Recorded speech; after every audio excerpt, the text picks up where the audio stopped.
السلام علیکم جی. حکومت کی طرف سے فارغ و مباش نہ بیٹھ کچھ کام کیا کر. وہ جو حاجی لک صاحب نے ایک شعر لکھا تھا کہ وہ شعر کا مجھے ترجمہ یاد رہ گیا. انہوں نے کہا جی جنت بھی کیا بور جگہ ہوگی, وہاں پہ وہ کام ہی نہیں ہوگا تو کیا کریں گے جنت میں. تو پھر وہ خود ہی جواب دیتے کہ ایک ہمارے پاس پاجامہ ہوگا جسے سیاہ کریں گے اور ادھیڑا کریں گے. ٹھیک ہے, بہشتے بری لے کے ہم کیا کریں گے, یہ ان کی بڑی کمال کی نظم ہے. تو اس میں سے مجھے وہ شعر یاد آ گیا. تو اگر فارغ بندہ بیٹھ جائے تو پھر کیا فائدہ جی, بور ہو جاتا ہے. تو حکومت نے بھی فارغ نہ بیٹھنے کا ارادہ کیا اور حدیبیہ پیپر مل کا کیس کھول دیا. اب حدیبیہ پیپر کیس مل وہ شاہکار ہے کہ جتنے بھی ہمارے جو ہیں وہ پیپلز پارٹی سے ہمدردی رکھنے والے جہادی صحافی ہیں, انہوں نے تھوڑا سا اس کی ہسٹری ڈسٹارٹ کی ہے. تو کیونکہ وہ ہر موقع کے اوپر نا بڑا ماتم سا کہ دیکھیں نا زرداری صاحب کے خلاف سارے مقدمات جو ہیں وہ تو جناب انہوں نے ہی قائم کیے نا. تو یہ حدیبیہ والا پیپر جو ہے یہ پیپلز پارٹی کی گورنمنٹ نے میاں صاحب کے خلاف قائم کیا تھا. میاں صاحب جب 1990 میں اقتدار میں آئے تھے تو 91 میں انہوں نے فائنانشیل ریفارمز ایکٹ 1991 انٹروڈیوس کروایا تھا, جو پاکستان کی تاریخ کے اندر ایک واٹر شیڈ تھا. اور اگر وہ ریفارمز بائی دا وے وہی ریفارمز جو تھیں وہ انڈیا نے کاپی کی تھی 93-94 کے بعد, لیکن اس کے اندر لبرلائزڈ جو رجیم تھی فوریکس کی وہ انٹروڈیوس کروائی گئی.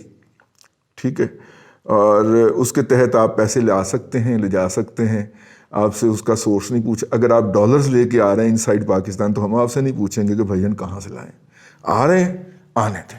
ٹھیک ہو گیا. تو لہٰذا وہ انہوں نے ایک مقدمہ کیا ان کے اوپر, اور وہ مقدمہ یہ تھا کہ جناب انہوں نے منی لانڈرنگ کی ہے. اور اس وقت یہ جو ہے نا ایف آئی اے کے سابق ڈائریکٹر ہیومن سمگلر, کیا نام ہے ان کا, رحمان ملک صاحب جو تھے, یہ اس کے ماسٹر مائنڈ تھے. اس مقدمے کے اندر میاں شریف صاحب کو جو اتفاق کا دفتر تھا شملہ پہاڑی کے پاس, وہاں سے ان کے دفتر سے گرفتار کیا گیا, گھسیٹ کے ان کو دفتر سے نکالا گیا. اور اگر آپ نے کبھی دیکھا ہو پولیس وین جو نارملی ہمارے ہاں ہوتی ہے ہائی لکس, اس میں دونوں سائڈوں پہ سیٹیں ہوتی ہیں اور درمیان میں جگہ ہوتی ہے, اور درمیان والی جگہ پہ اس بزرگ آدمی کو پھینکا گیا. کافی ہیوملیٹنگ تھا. اور وہ کوئی شاہ صاحب ہوتے تھے اس وقت, انہوں نے یہ فریضہ سر انجام دیا تھا. بعد میں بڑی معافیاں مانگی تھیں انہوں نے جا کے میاں شریف صاحب سے. میاں شریف صاحب نے ہماری اطلاع کے مطابق اس کی طرف ایسے کر کے دیکھا بھی نہیں تھا. ٹھیک ہے, تو کون ہے. تو خیر وہ انہوں نے ان کو گرفتار کیا تھا. الزام یہ تھا کہ جناب انہوں نے کوئی اکاؤنٹ کھلوائے اور ان اکاؤنٹ کے اندر پیسے گھمائے اور پیسے گھما کے واپس لائے, اور واپس لانے کے بعد انہوں نے یہاں پہ وہ انویسٹ کیے. اچھا, یہ 90 کی دہائی تھی, دونوں کی بڑی رائیولری چل رہی تھی. میاں شریف صاحب جو تھے وہ فارغ کر چکے ہوئے تھے اتفاق گروپ کو, اور اب وہ شریف گروپ آف انڈسٹریز کو اسٹیبلش کر رہے تھے. بڑے میاں صاحب کی بات ہو رہی ہے, میاں شریف صاحب کی. نواز شریف صاحب نے تو کام کوئی نہیں کرنا ہوتا نا, یا شہباز کام کرے یا ابا جی کام کریں. نواز شریف صاحب شہزادے رہے ہیں ساری عمر. ٹھیک ہے, تو نواز شریف صاحب تو کوئی کام نہیں کر رہے تھے. تو اگر وہ کوئی کام نہیں کر رہے تھے, میاں صاحب کام کر رہے تھے. اور ان کو یہ تھا کہ یہ جو اب میرے 3 بیٹے ہیں ان کی بچوں کے لیے کم از کم ایک فیکٹری تو آئے نا, کہ کل کو جب میرا ایسٹ ڈیوائڈ ہو کم از کم ایک تو مل ملے نا ان کو. تو وہ اس لیے بڑی ہیوی قسم کی ایکسپینشن میں گئے ہوئے تھے, اور اس ہیوی قسم کی ایکسپینشن کے اندر انہیں بعض اماؤنٹس جو تھیں وہ وہاں سے منگوانا پڑتی تھیں, یا حکومت کی طرف سے الزام ہے کہ انہوں نے اس کے اوپر سرکولیٹ کی ہیں. میں کبھی ڈیٹیل میں گیا تو میں آپ کو عرض کروں گا. لیکن اس وقت پاکستان کے اندر منی لانڈرنگ کا لا ایگزسٹ ہی نہیں کرتا تھا. تو پیپلز پارٹی نے ان پہ الزام لگا دیا کہ انہوں نے منی لانڈرنگ کی ہے. خیر وہ مقدمہ جو تھا وہ چلا, اور بڑا مقدمہ ہے. پھر ایک قاضی فیملی بھی سامنے آ گئی. انہوں نے کہا جی ہمارے اکاؤنٹس یوز کیے گئے ہیں. اچھا, یو کے کے اندر جو تھا اس مقدمے کا فیصلہ ہو گیا. یو کے اندر کچھ لوگ عدالتوں میں چلے گئے, اور یو کے کی عدالت نے جو ہے وہ اس کو ایک فیکچول ایرر قرار دے کے ایک چھوٹا سا فائن کیا, جو میاں صاحب نے یا ان کے فیملی نے ادا کر دیا. اور اس کے بعد معاملہ جو تھا اس عدالت میں تو فنش ہو گیا. لیکن جب مشرف صاحب تشریف لائے تو انہوں نے کہا کہ یہ تو کوئی بات ہی نہ ہوئی, یہ نکالیں اس کو کھولیں. تو مشرف صاحب نے اس کو دوبارہ کھولا, اور تمام تر تگ و دو کے باوجود بھی وہ اس میں سے کچھ نہیں نکال پائے. ان دی مین وائل کیا ہوا کہ ان کو جو تھا وہ ان کی سودا بازی ہو گئی بریگیڈیئر نیاز کے ذریعے. میں بریگیڈیئر نیاز کا نام اس لیے لیتا ہوں کہ موصوف جو تھے ان کے قریبی عزیز تھے مشرف صاحب کے, اور انہوں نے بھیجا تھا جاتی عمرہ میں میاں شریف کے پاس ان کو, کیونکہ یہ بڑا کہنا آسان ہے کہ سودا کر کے بھاگ جاتے ہیں, دیکھنا یہ ہے کہ سودا کر کے کون بھاگتا ہے. ٹھیک ہے, تو وہ ایسا نہ کیا کرے. ہاں, وہ جناب میاں شریف کے ساتھ بھیجا اور پھر وہ چلے گئے, اور یہ کیس بھی جو تھا اس کو بھی داخل دفتر کر دیا گیا ثبوت نہ ملنے کی وجہ سے.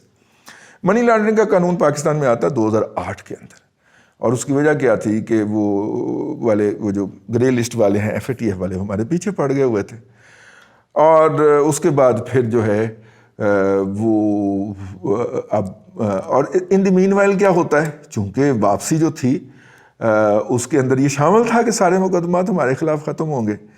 تو یہ میری رائے ہے, میں کسی بنیاد کے اوپر کہہ رہا ہوں. تو پھر ان مقدمات کے خاتمے کا وقت آیا تو پھر اس میں سے پازیٹیو چیز نکال دی گئی کہ بھائی جان جب یہ ٹرانزیکشن ہوئی ہیں تب تو یہ قانون ہی ایگزسٹ نہیں کرتا تھا, تو پچھلی طریقوں سے تو آپ سزا نہیں نہ دے سکتے. ٹھیک ہو گیا.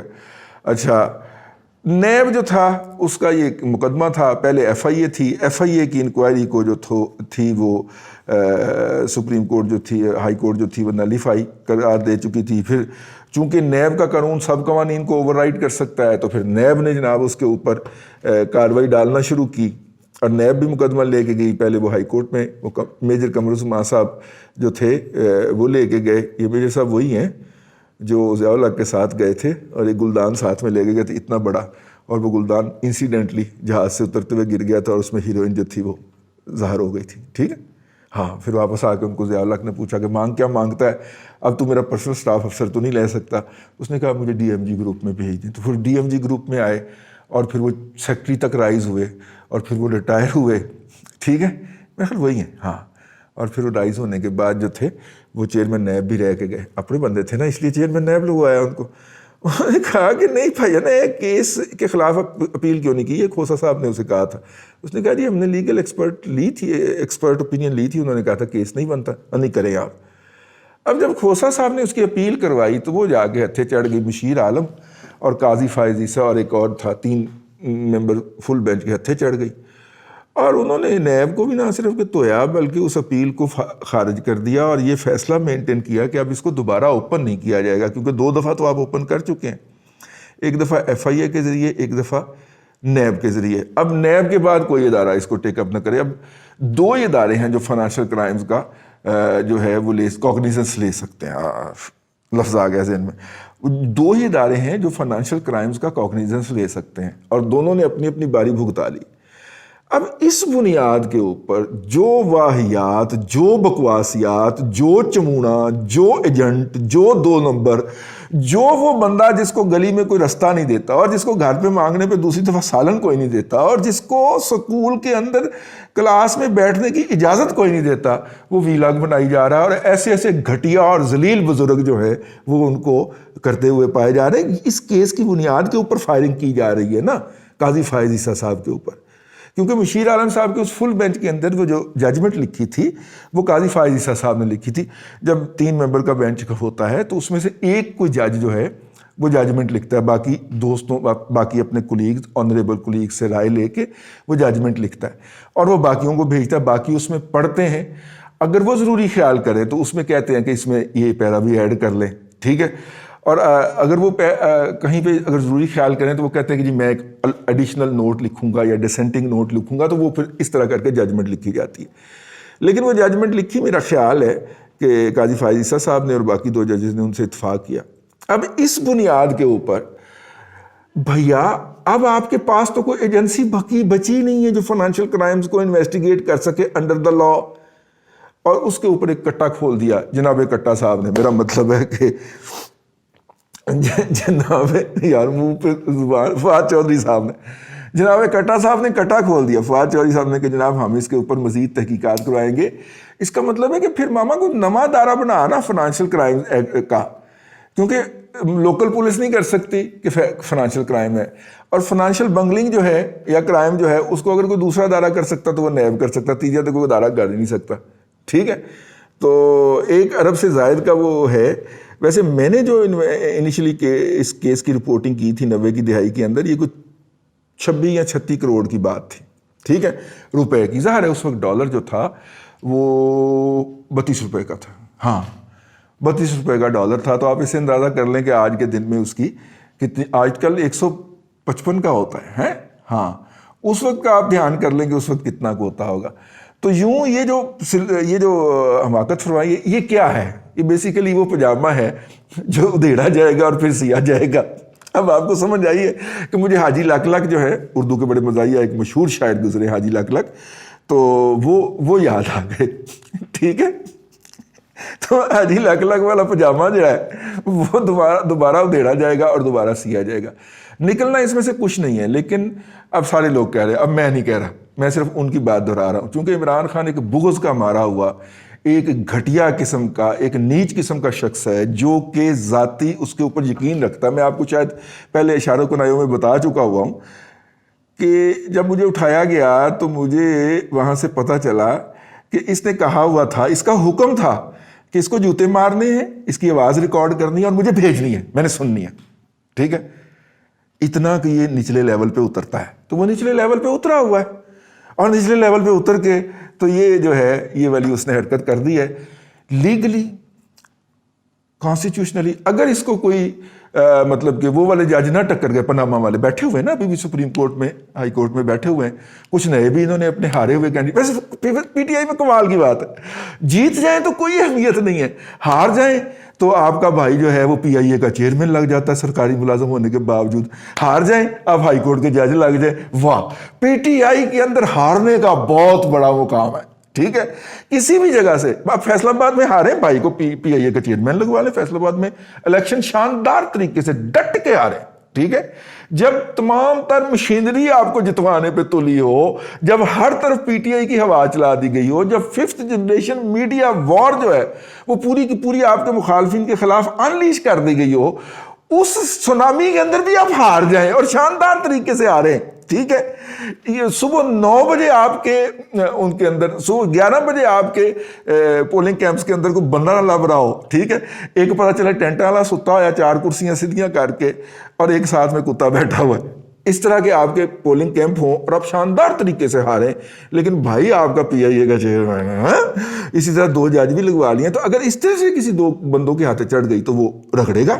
ٹھیک ہے، تاریخیں تو ڈالی جا سکتی ہیں نا، پرسنلی تو طلب کیا جا سکتا ہے نا. تو اگر اس طرح کی تاریخیں پڑ گئیں تو وہ تو رگڑے گا.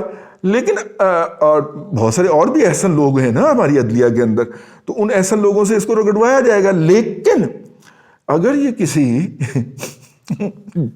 صحیح جج کے ہتھے چڑھ گئی